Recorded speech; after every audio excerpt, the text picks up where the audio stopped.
Now, with that asset, I would say the most burning issues I see, I talked about them today, this morning, were the fact that we should use GeoBio to model change. And with that, I think. First, we need theory.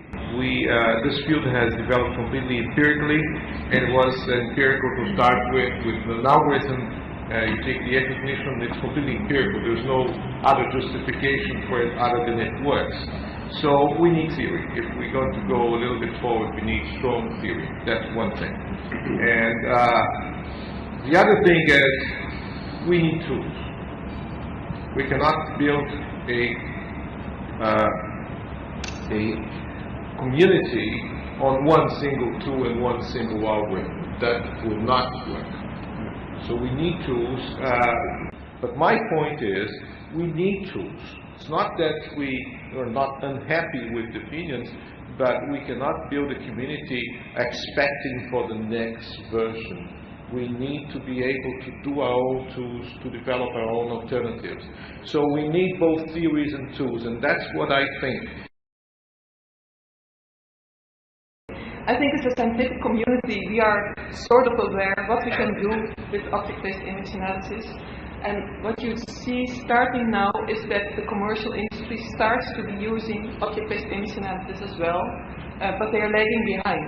We are aware of all the tricks and all the dangers that we are working on. You can't just create objects and say those are the objects that we should focus on, those are the real objects. You go out in the field and you will find a landscape element that the image object is representing. We know that is true, but if you just have the commercial package, you fill in some parameters that you feel are safe, or if they look good, they look nice, you like them, you push the button, create the segment, those are the objects that you should be working with. We should somehow be aware that the non-scientific community will be tempted to use all our ideas, which is the idea of the scientific community as a start, to create ideas that can be used for the community, but we should guide our principles and make sure that they are used correctly. I think that is a challenge for the coming years, that the easy-to-use packages are not easy to use, but carefully used. Hey, you can say. Well, no, but mine was already discussed in the accuracy assessment. Okay. And the striking thing here was again that not many people work on accuracy assessment, and we need it. We really need it, and it's amazing. Even that today we still use Kappa, we still use the same accuracy metrics. So in 30 years of remote sensing, we still work with the same accuracy measures, and that's just very striking and also disappointing to me. Just a glance to the future, I would say if you're interested, you should check out the work by Andrea Lalibiter.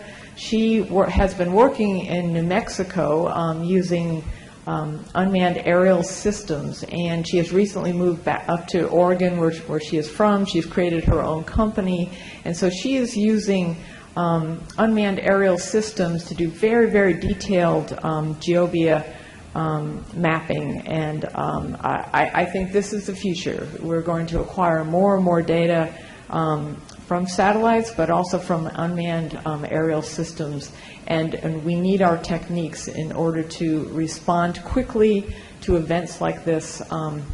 So this technology, I think, is really going to help our GeoBia be operational and responsive. To summarize or to come to, well, to name some of the still research question and key research areas, it's certainly information integration. There's many multis here. It's multi-source, multidisciplinary, multitemporal, and multilingual, etc. It's about space-time analysis, where GI Science is at the moment doing making a lot of progress in concepts for handling spatial-temporal objects in geodatabases.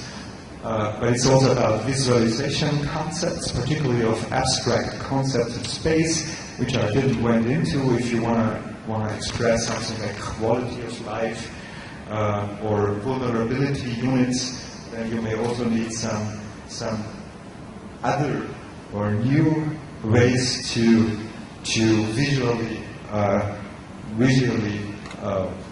communicate your results.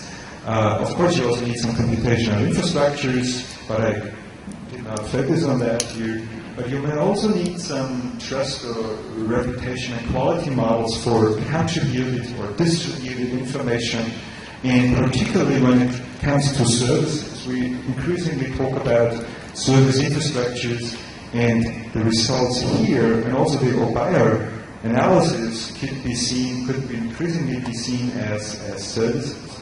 And then, of course, policy support or governance and ethics had to convey the results that is also a